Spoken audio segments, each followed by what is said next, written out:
Good afternoon mga kapatid. Magandang hapon po sa ating lahat. Once again, welcome to St. Matthew's Church for our worship. Sa linggong ito mga minamahal, tayo po ay muli sasamba sa Panginoon sa Espiritu at katotohanan. We would like to welcome each and everyone, to all our friends and loved ones na kasama po natin ngayon, and to our YouTube channel. Please continue to support it. Panoorin po ninyo, share po ninyo para marami po tayong maabot ng mga kaluluwa sa paanan ng Panginoon. And now for our opening song, shall we all rise and let us sing and shout for our opening song. Amen.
To ask you for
Amen.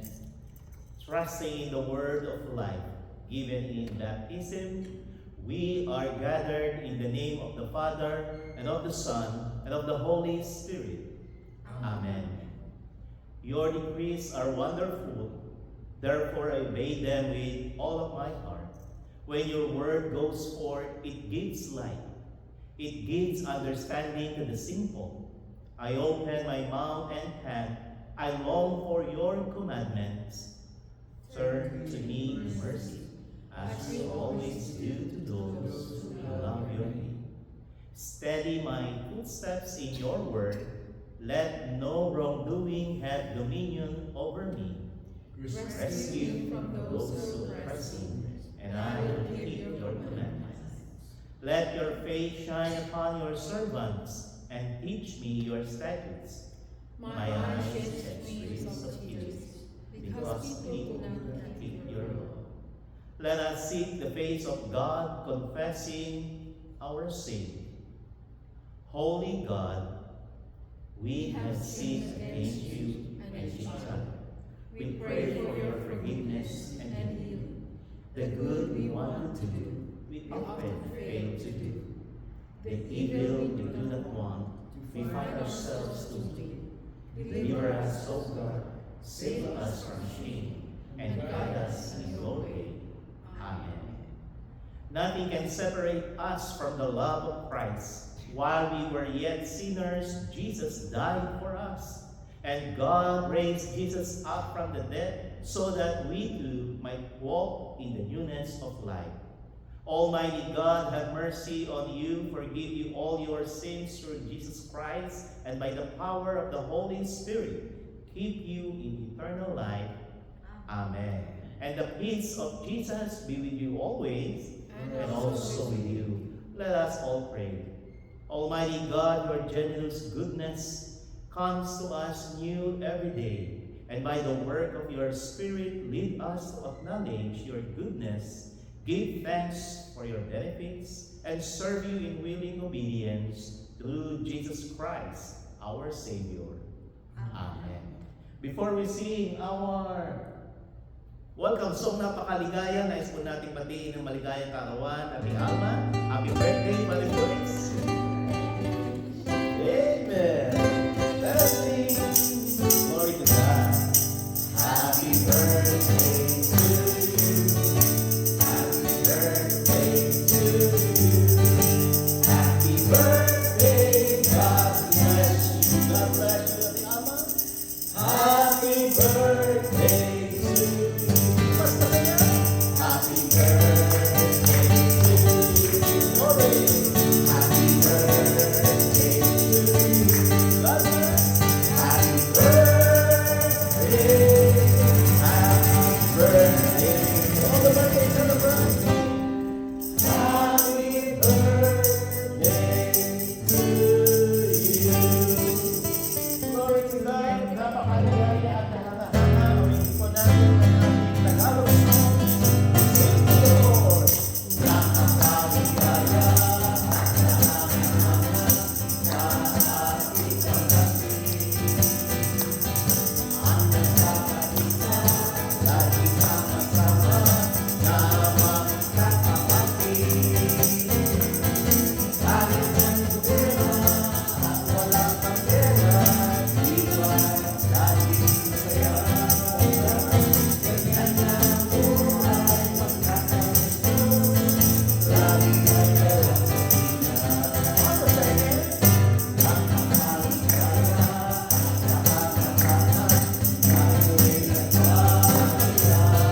for the reading of the Word of God. Hallelujah, Lord, to whom shall we go? You have the words of eternal life. Hallelujah.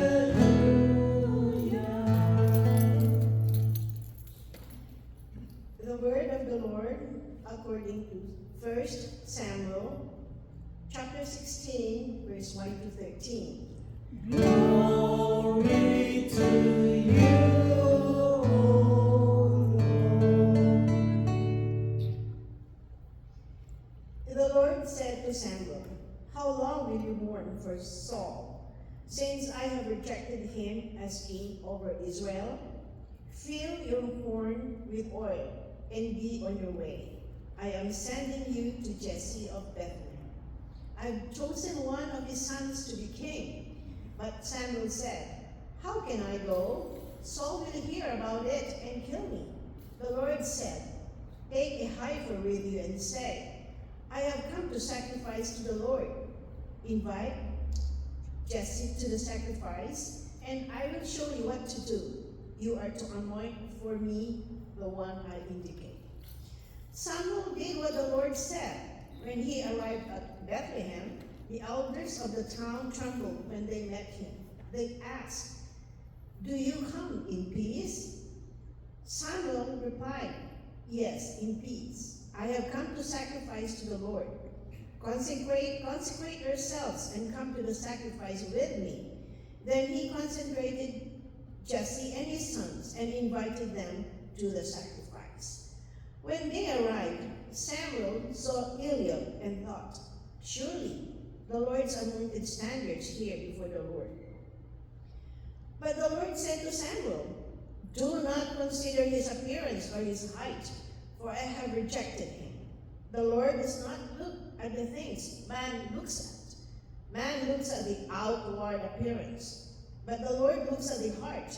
Then Jesse called Abinadab and had him pass in front of Samuel. But Samuel said, "The Lord has not chosen this one either." Jesse then had Shammah pass by, but Samuel said, "Nor has the Lord chosen this one." Jesse had 7 of his sons pass around Samuel, but Samuel said to him, "The Lord has not chosen this." So he asked Jesse, "Are this all the sons you have?" "There is still the youngest," Jesse answered, "but he is tending the sheep."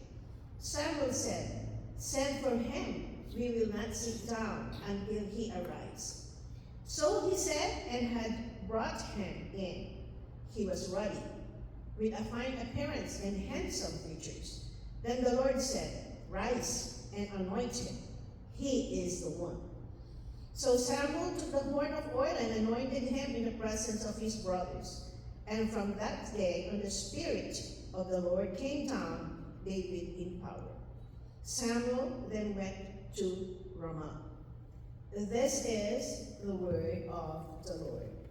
Praise to you, O Christ. Please be seated. Praise to you, O Christ. Amen. So, mga kapatid, once again, we will proceed with a message from the Word of God. And prepare your Bibles, your pens, your notes. Meron po tayo muli na mensahe mula sa salita ng Diyos. So, the Lord sees the heart. 1 Samuel chapter 16, and if you will look here in verse 7, muli po mga kapatid, "For the Lord seeth not as a man seeth. For man look on the outward appearance, but the Lord," the verse says, "look on the heart." Mga kapatid, we live in a world obsessed with appearance. Sino ba naman ang ayaw gumanda? Di ba? Sino ba naman ang ayaw pumogi? Di ba? Sino ba naman? Yet, in our social media, right? We can filter, smooth our skin. Nangyayari yun. Kapag tinignan mo ay pagkaganda-ganda sa cellphone, pagka nakita mo ng personal, naku! Ano ba? Di ba? Ay, na-filter lang pala, di ba? Pwede kang gumanda, pwede kang pumogi. That's what social media can do. Yes, resume, polish all our achievements. And probably churches can be tempted to measure success by numbers, by talents, and by the charisma. Yet, mga kapatid, in our text for today's Sunday, God makes a powerful declaration to Prophet Samuel. Ano po ang sinabi ng Diyos kay Propeta Samuel? Samuel, ang tao'y tumitingin sa outward appearance, di ba? The man looketh on the outward appearance, but the Lord, it said, look on the heart. Amen? Maganda po mga kapatid, yung message ng Diyos sa atin sapagkat this moment takes place during a national crisis. Sa panahon po nila mga kapatid, Saul, the first king in Israel, he had failed. Nagkaroon po mga kapatid ng problema si King Saul, and Saul failed the Lord. Though Saul looks like a king, pag tinignan mo si Saul, yes, he is a king. Tall, impressive, commanding his heart mga kapatid. Sa kanyang puso, ang mapapansin po ninyo, his heart drifted from obedience. Yun po ang naging problema.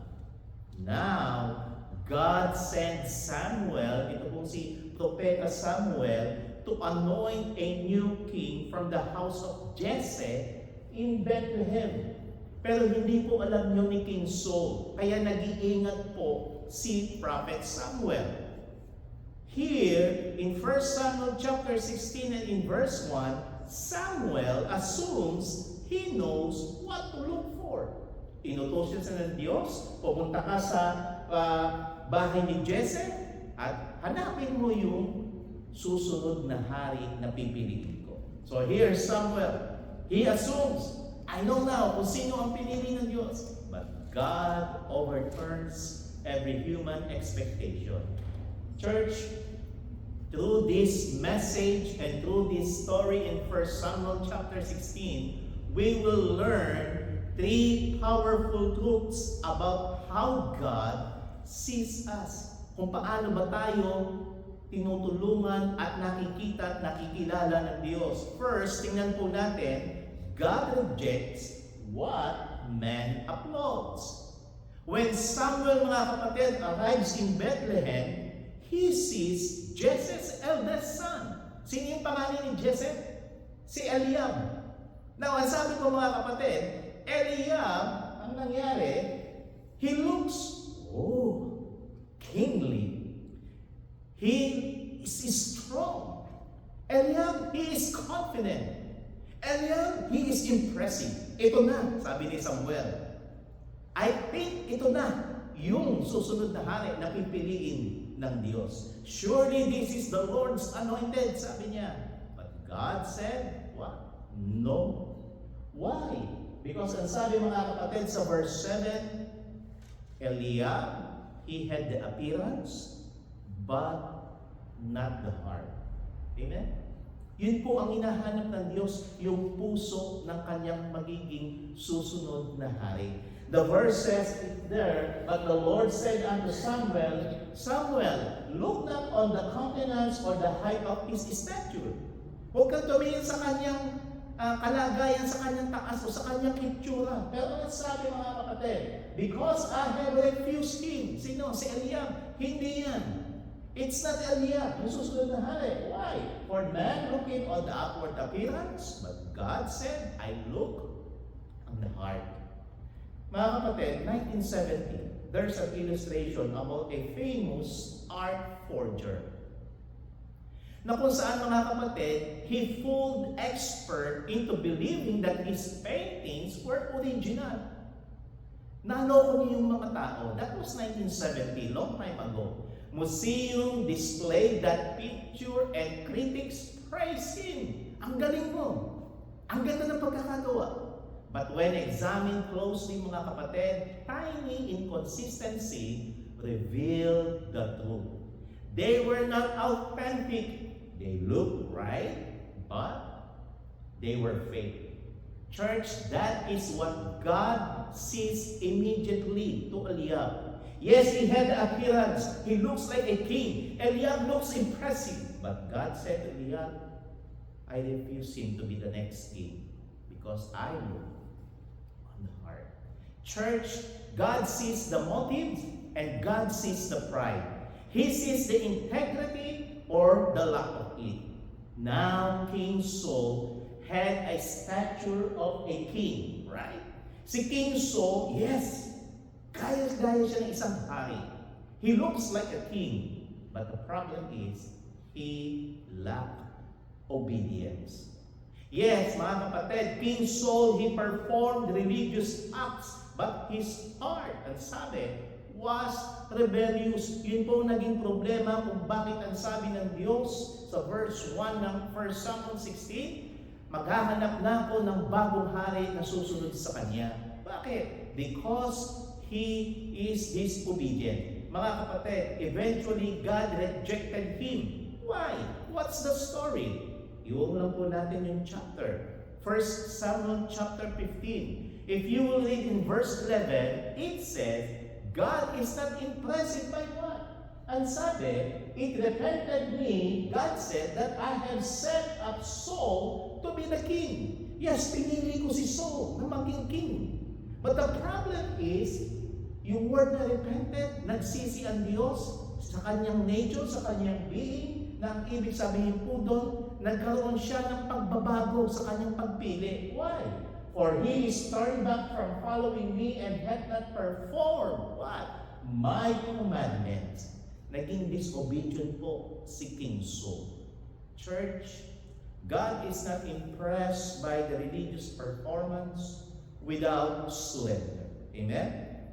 Talent without character.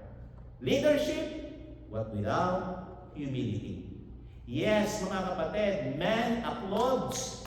Charisma. Oh, ang galing-galing niya. Oh, famous siya. Make a church, ang galing-galing niya. Yes, glory to God.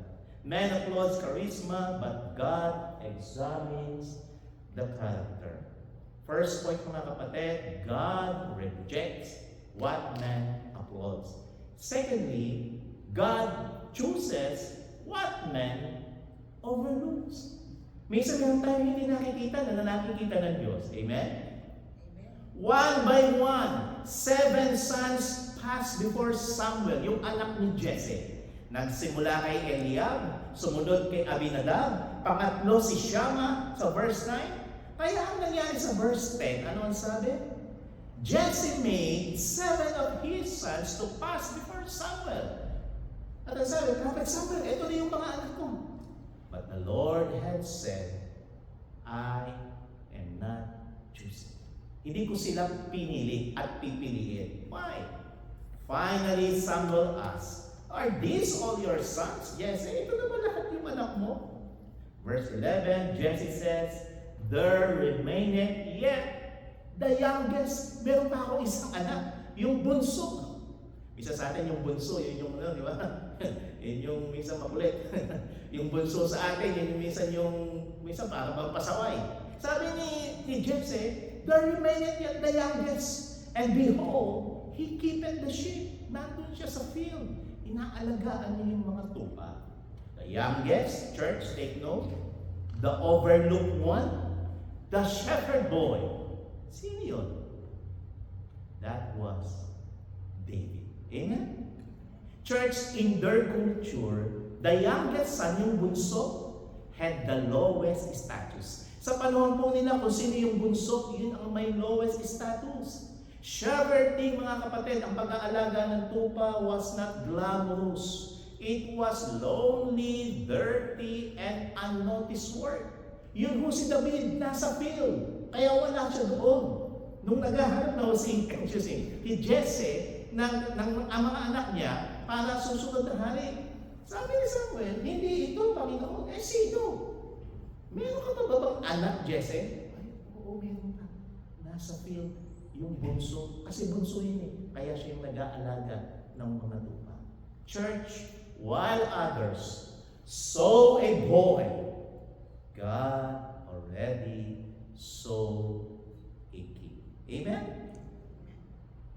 As an illustration mga kapatid, when the prophet Samuel poured oil on David's head, nung binubuhos niya yung oil, yung anointing, no one in that room could see the future. Nagtataka siguro yung mga kapatid ni David. Ba't siya pinili?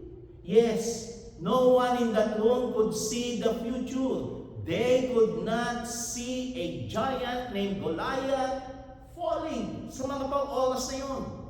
Yet they could not see Psalms being written. Si David po, he is a musician. He wrote many songs, kaya nga kung may Psalms. Psalms is songs, mga awit, di ba? They could not see a throne in Jerusalem while Samuel poured oil in David's head. But alam po ninyo mga kapatid, God could see already. Amen? Church, God often develops greatness in hidden places. Before the palace, ang sabi mga kapatid, there was a pasture. Si David po nagsimula sa pastulan, nandun sa field, inaalagaan yung mga tupa, bago siya naging hari at bago siya nandoon sa palace. Before the crown, there was a sling. Before the throne, there was what we call obscurity. Some of you mga kapatid, sometimes we feel overlooked. Pastor, minsan hindi ako napapansin. Yung mga mahal ko sa buhay, maaari, nai-ignore ako. They couldn't, sometimes they overlook, unnoticed, and underestimated ako. Hindi nila ako naiintindihan. Take heart, my friend, because heaven sees what earth ignores. Church, God sees the quiet faithfulness. Yung patuloy mong pagdalo sa pananambahan, nakikita yan ng Diyos. Amen? God sees the private prayers. Yung panalangin mo kapatid sa iyong bahay, sa iyong kwarto, sa iyong silid, yung iyong maningas na panalangin, nakikita niya ang Diyos. God sees the unseen obedience. Naglilingkod ka, nagsaserve ka kahit walang nakakakita because God knows what you are doing in His mighty name. Amen? Church, God sees the heart. Then lastly, God develops the heart before He displays the person. Tandaan po ninyo mga kapatid, Diyos ang gagawa at gagabay sa puso natin. Remember, David did not become a man after God's own heart when he was anointed. No. I repeat, David did not become a man after God's own heart when he was anointed.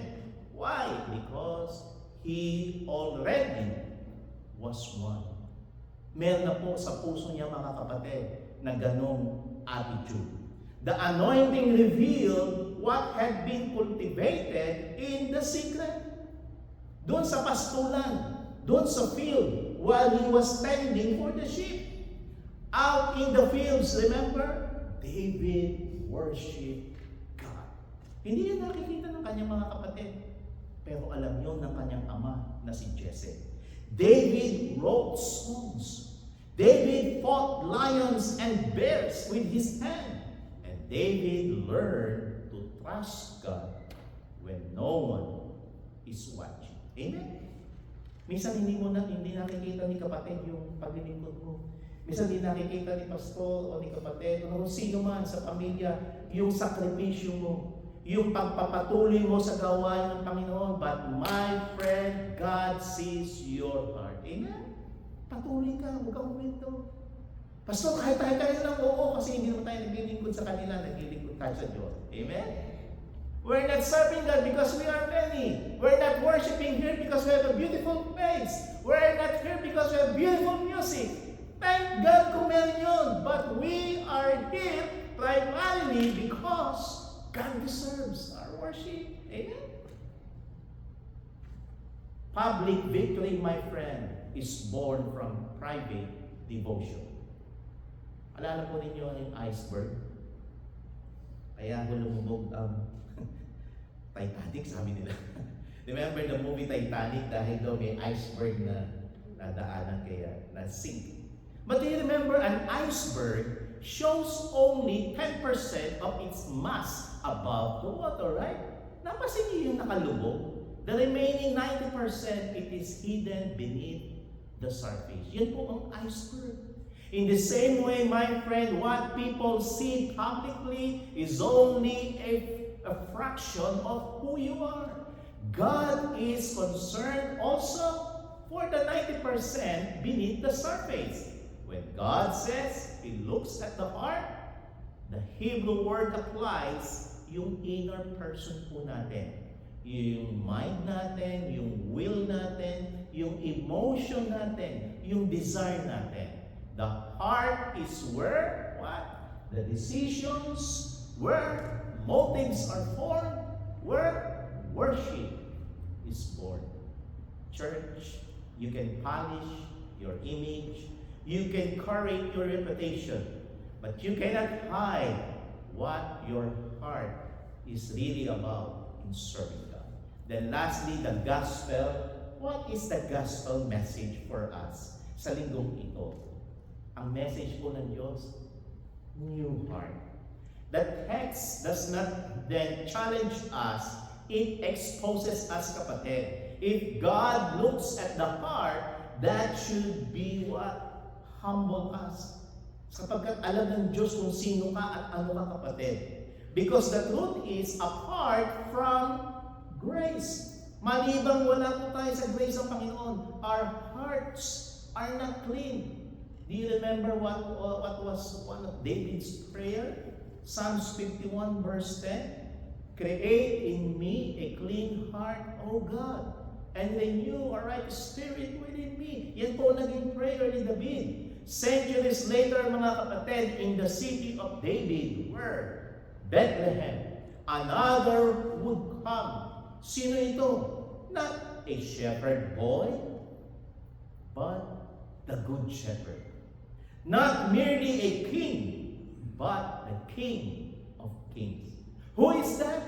And we know that is our Lord Jesus Christ.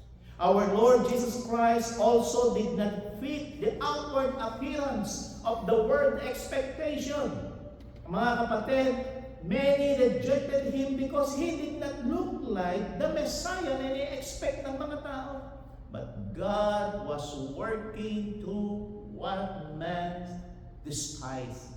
And through Christ, my friend, God does what we cannot do for ourselves. Kapatid, tutulungan ka ng Diyos sa hindi mo makakaya. He transforms the heart. He does not merely improve behavior, but He gives what? New heart, new life sa iyong pagsunod sa Panginoon. For our conclusion, mga kapatid, if Samuel walked into your life, what would he see? And we, more concerned with looking spiritual than being spiritual. A heart that says, Lord, search me. Lord, shape me. Lord, use me. I'll end up with this illustration. Tingnan po ninyo ang batang ito. Ano bang inyong nakikitang hawak niya? It was a handmade card on her father. It wasn't perfect. The lines were crude. Hindi maganda pagkakadrawing. And probably the colors outside the lines. But the father treasured it. Not because of its appearance, but because of the love behind it. Church, God treasures a heart toward Him. He is not asking for polish. He is asking for our obedience. He is not seeking performance, but He is seeking surrendered heart. Church, in Bethlehem, that day, the oil flowed on the least likely son, sa pinaka-maliit at hindi nire-recognize. And the scripture says, the Spirit of the Lord came upon David from that day forward. Why? Because while others saw a shepherd, God saw a heart. And the same God, my friend, is looking today. What man looks on the outward appearance? The Lord, yes, the Lord, sees the heart. Amen? Shall we all pray?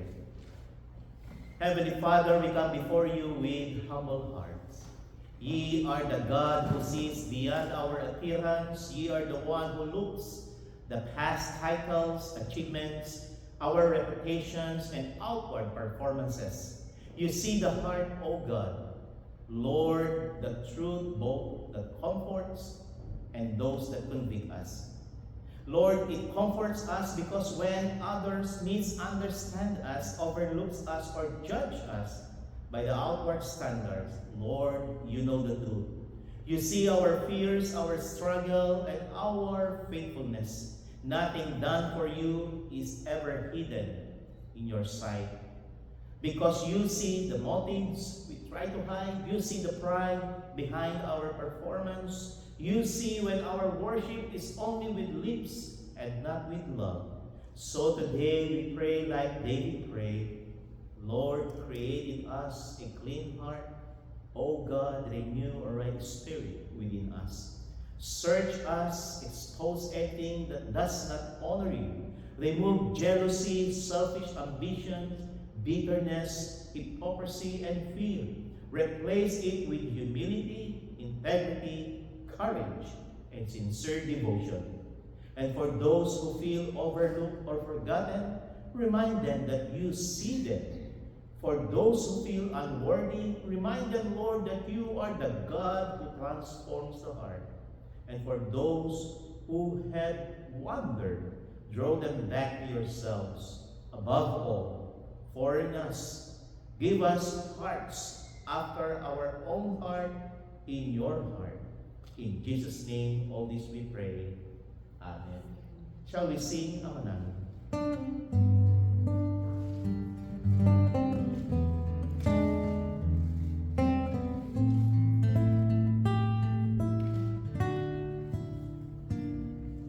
Ama namin, sumasalangit ka, sambahin ang ngalan mo. Mapasa amin ang kaharian mo. Sundin ang loob mo dito sa lupa, parang sa langit. Bigyan mo kami ng aming kakanin sa araw-araw.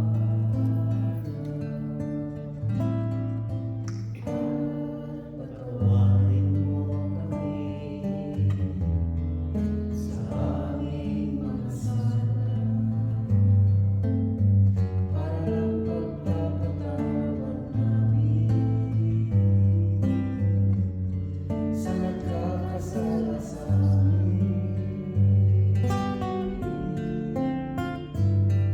At huwag mo kami ipahintulot sa puso, at iradya mo kami sa lahat ng masama. Sapagkat sa'yo nagmumula ang kaharian at kapangyarihan at ang kaluwag at hirap, magpasawalang hanggang ngayon at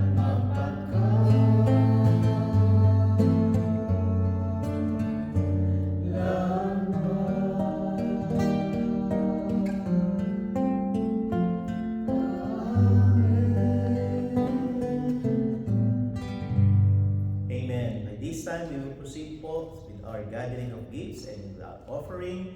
Balik po natin sa Diyos ang lahat ng papuri at pasasalamat. Thank you, Lord, for all your blessings. Shall we sing, give thanks with a grateful heart?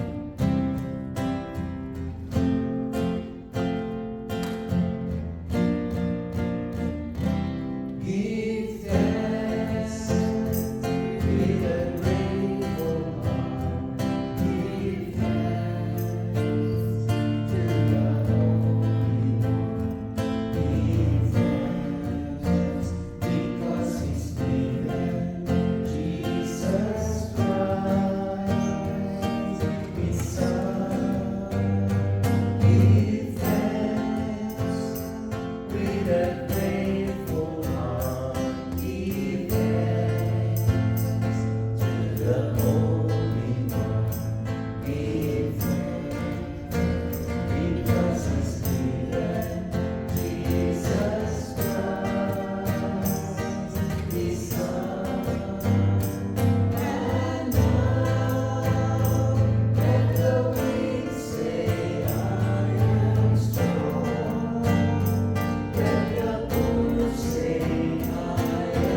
Amen. Before we proceed with our Eucharistic prayer, we would like to say a blessings po with this beautiful picture po, and Sister Carol would like to bless this, and but I will invite Sister Carol here. Pakihawakan po ninyo Sister Carol, dali po kayo. I-bless na po natin mga kapatid that in God we trust. Ang kanya pong pananampalataya at pagtitiwala na kung saan we trust our sovereign, mighty God. Amen?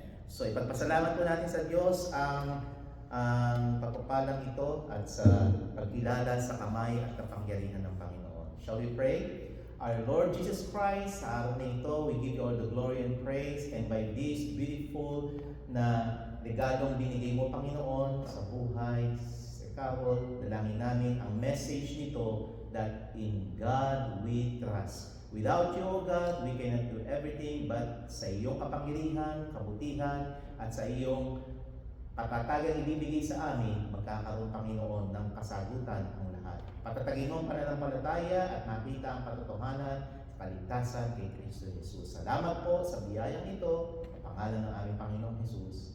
Amen. Amen. Amen. Thank you po mga kapatid. And now by this time, we'll proceed with our Eucharistic prayer. In the night in which he was betrayed, our Lord Jesus took bread when he gave thanks. He broke it and gave it to his disciples, saying, "Take and eat. This is my body which is given for you. Do this for the remembrance of me." And again after supper, he took the cup and gave thanks and gave it for all to drink, saying, "This cup is the new covenant in my blood, shed for you and for all of the people for the forgiveness of sins. Do this for the remembrance of me." Amen. Mga minamahal, ating pong tanggapin ang tinapay at salo ng Panginoon sa linggo.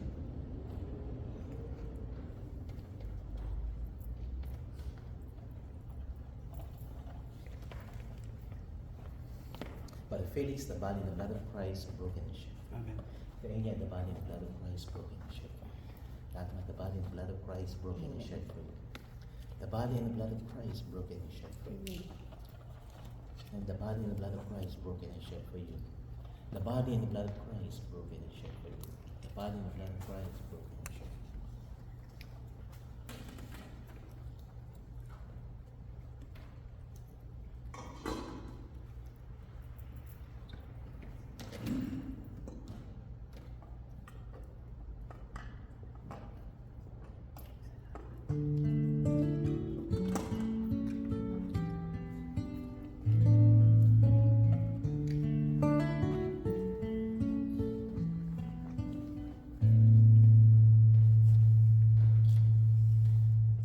Was the grace of wind once scattered on you, or gathered into one to become a bread?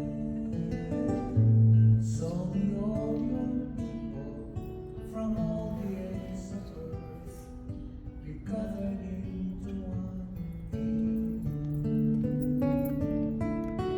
As this cup of blessing is shared within our needs, may we share the presence of your love.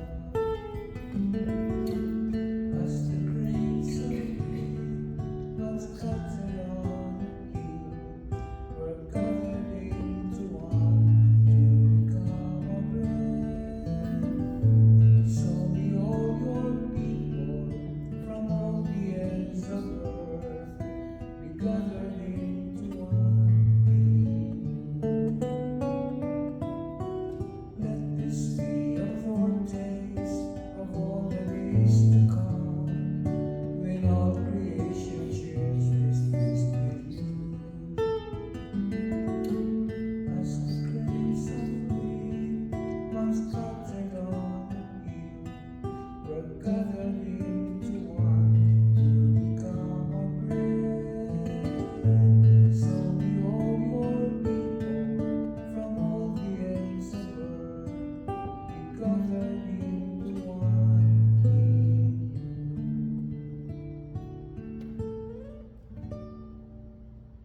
Let us all pray. Cultivate and nourish us, O God, that we may be good soil. Let the presence of Jesus in word and sacrament planted within us now bring forth rich and beautiful fruit for the life of the world. In Jesus' name we pray. Amen. And now for our closing song, awitin po natin ang O Our Lord. Oh, our Lord, oh, our Lord, how majestic is your name in all the earth. Oh, our Lord, our Lord, how majestic is your name in all the earth. We behold the breaking dawn, the light that shines over everyone. We look to you, we long for you, oh Lord. We behold the rising sun, the earth awaits, your hope lights up. We look to you, we long for you, oh Lord.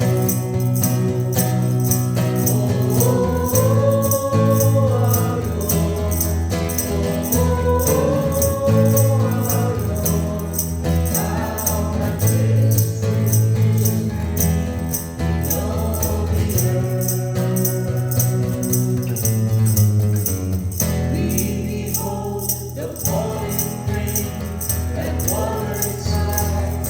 Love and grace we reach for you. We cling to you, oh Lord. Oh, our Lord. Oh, our Lord. How majestic is your name in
all the earth.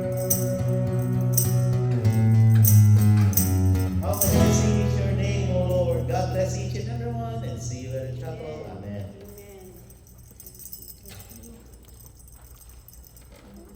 Amen.